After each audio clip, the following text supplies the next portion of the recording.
Hello dear student, welcome to the online class of SST, class 3rd. Dear student, today we are going to learn chapter 12, Early Humans.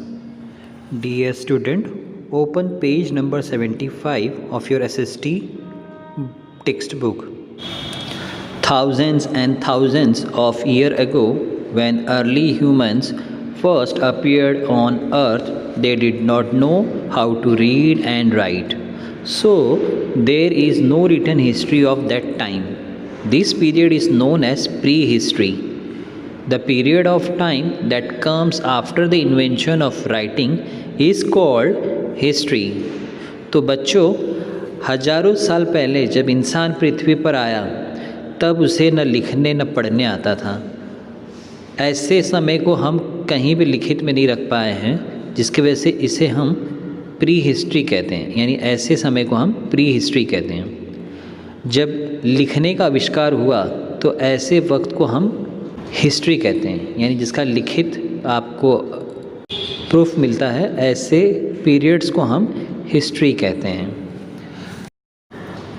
Archaeologists help us learn about the early humans. They dig into the earth to find remains such as bones of people and animals that lived in the past.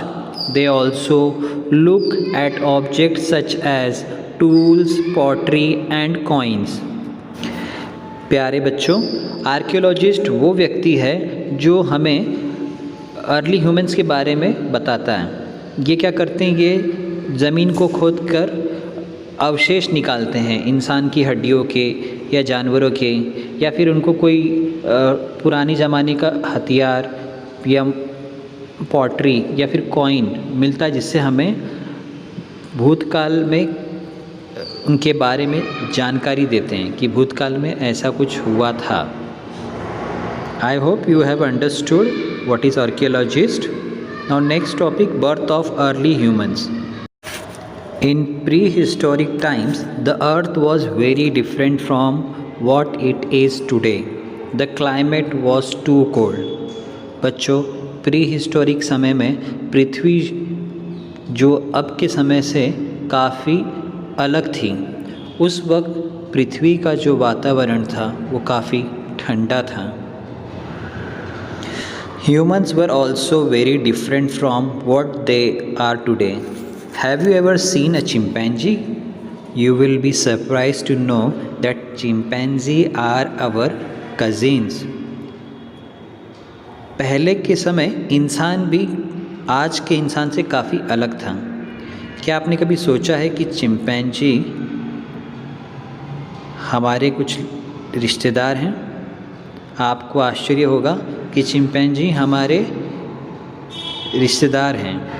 Many years ago, human and chimpanzee had a common ancestor named the Great Ape, which lived in Africa.